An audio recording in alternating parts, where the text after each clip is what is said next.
What's going on, everybody, and welcome back to Comic Breakdown. In this video, we are jumping into Uncanny Spider-Man issue number 2. With the fall of X in full effect, what we have seen is that Nightcrawler is hiding out. He disappeared before the Hellfire Gala had truly kicked off. And while we don't fully know where he went or what he has been up to, the Uncanny Spider-Man is showing us that he is now a street-level crime fighter, with there being a multitude of Spider-Men now swinging their way around cities. It wouldn't be unheard of for another one to pop up, and so Kurt is now one of the Spider-Men. And in the last issue, what we saw is that he found his mother. He found Mystique, but it appears that something is wrong with her mind. And if this isn't enough, Nightcrawler has some individuals coming after him, a mercenary group led by Silver Sable. So, make sure you guys have subscribed to the channel, make sure that you like this video, and with that being said, let's dive into this breakdown. Alright gang, so as we pick up with this issue, we are picking up with Nightcrawler and Mystique. Mystique having a knife drawn. Nightcrawler really doesn't understand what the heck is going on here. She keeps on asking, "What did you do to my baby?" And while Kurt tells her that they have been through this, but she keeps on getting confused and running away, with her saying that she left him, something Irene said, but unable to remember. And when Kurt tries to grab her shoulder, we see that Mystique gives him a heavy punch. Mystique doesn't seem to understand that this is in fact Kurt. We see her grab her things and she disappears. And this is when Kurt's like, okay, fine, as he bamps to a different location, trying to get a little bit of a cooler head. This is when that random little devil on his shoulder appears. Now, we don't really know what this is. Some have speculated that this is Legion, but this seems way out of character for something Legion to do. This seems to be more like a living manifestation of a devil on his shoulder, possibly caused by Mother Righteous. But that is complete speculation at this point. All we know is that this little devil on his shoulder, it is not kind, it is not nice. And as it is completely going off on him, trying to really make him feel down about himself, this is where we have the arrival of Dagger. Tandy has shown up and they begin to have a conversation. Right now, Cloak, he disappeared.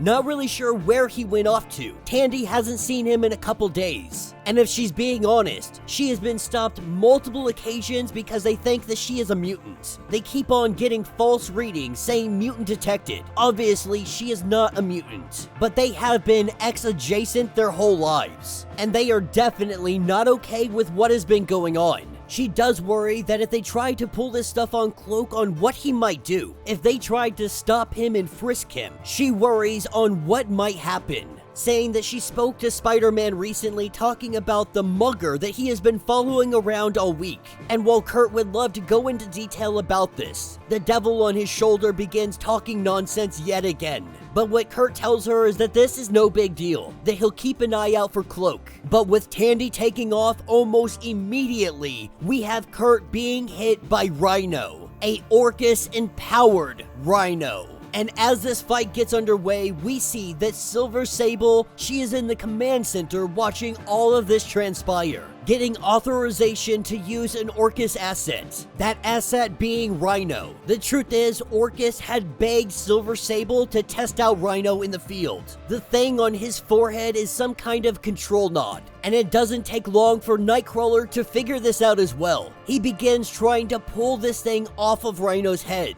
Silver Sable saying that mind control technology is profoundly illegal, and so their price for doing this just went up, with Orcus agreeing, saying fine, do whatever you need to do, but make sure that he does not remove that tech. It is experimental. But for Silver Sable, this is simply first contact. They have no intention of taking down Nightcrawler in this moment. This is to probe and to test, that they don't want to rush in and try to take down Kurt and end up completely taking out themselves. She has come to the conclusion that Orcus is clearly incapable of doing field work, that they will transfer control of Rhino over to her immediately, when one of her men begin to give an order. They think that they are going to take him down right here and right now. The Orcus member shut off her mic, which means her team cannot hear her saying to delay that message. This is when little probes pop up all over the field. A force field goes up and Kurt is unable to teleport. As the mercenaries come out and they shoot tranquilizer darts. As they shoot a snare at him, it grabs hold of him and it wraps him up. The plasma field knocked out his powers, and they hit him with the snare just in case. Thinking that the day has been won, that is when Kurt pulls out his magical sword. He cuts away the snare, and then he goes to focus on the mercenaries. Silver Sable finding it very interesting because this magical sword was not on file. More than that, when he is disarmed of the sword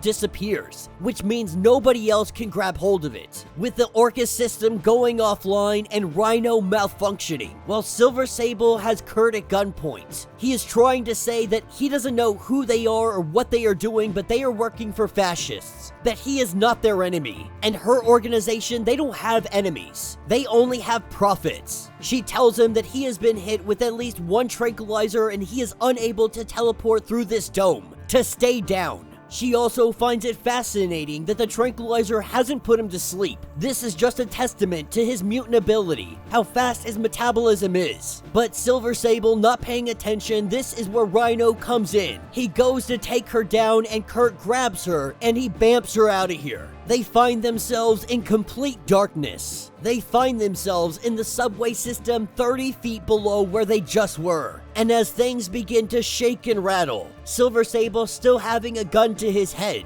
we see that there is a kind of romance that is blossoming here. In fact, Silver Sable goes in and she kisses Kurt. It appears that her attraction to him has overcome her. Recognizing what she just did, she stops kissing him and apologizes. But Kurt says that you are kissing me instead of killing me, that he doesn't think that warrants an apology. For some reason, she is unable to focus. At first, she believes that this is something that Kurt must be doing, pheromones or some kind of mutant thing, but this is not one of his powers. As they hear a booming continue, damaging the control apparatus on Rhino, he has been making his way directly back down to Kurt, punching his way through 30 feet of ground till he gets to the subway. Silver Sable says that she deactivated the dome. She is giving Kurt the opportunity to run, because they're not going to get paid if he is flattened out by Rhino, that they only get paid if he is captured alive. This is when Kurt says that he could teleport 2 people right now, asking where would Kurt take her, and he says where wouldn't I? But in this situation, he wasn't talking about Silver Sable, he was talking about Rhino. This is where he jumps up and teleports himself and Rhino above the city as they go falling down to the ground. Kurt teleports them just in time to where Rhino doesn't get fatally wounded, but he does crush the Orcus van.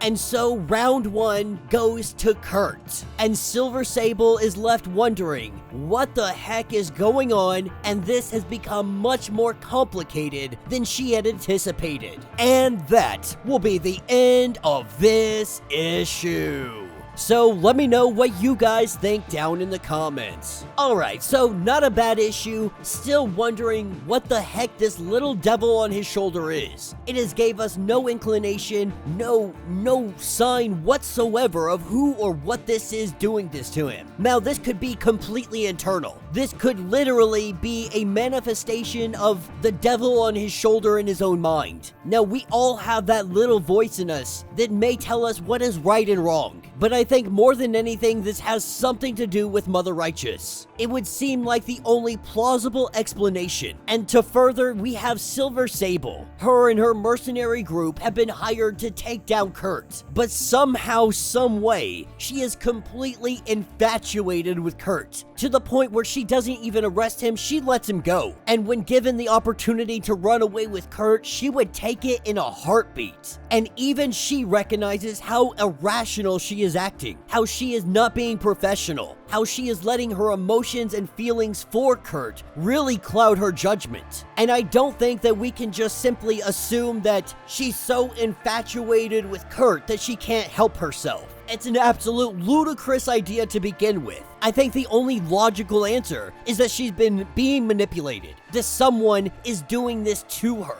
Because if the answer ends up being that Silver Sable just is so in love and so attracted to Kurt that she can't help herself, that would probably be some of the dumbest writing that I have ever read. And I'm just being 100% honest. Like, she is a professional mercenary. She is on a constant kill, kidnap, take down, whatever the job pays. She's gonna do it. Her team are highly trained professionals, and I find it very unrealistic, unbelievable that she would just find herself so smitten with Kurt that she can't help it. I feel like there is something bigger at play. What that is, we have yet to discover, but hopefully the next issue will be much more revealing. So let me know your thoughts, let me know your theories. If you would like to get completely caught up on everything that is going on with this issue, go ahead, check out the link in my description as well as the top of this video. It will get you completely caught up on everything going on with the Fall of X. If you would like to support this channel, you can always do so by joining the channel membership. Much like Patreon, having multiple different tiers, from $1 to $50, from loyalty badges to comics every single month. Not only are you helping out the channel tremendously, but you are getting tons of perks in the process. If you're unable to do this, do me a favor, subscribe to the channel, like this video, hit that notification bell, and with that being said, until the next breakdown.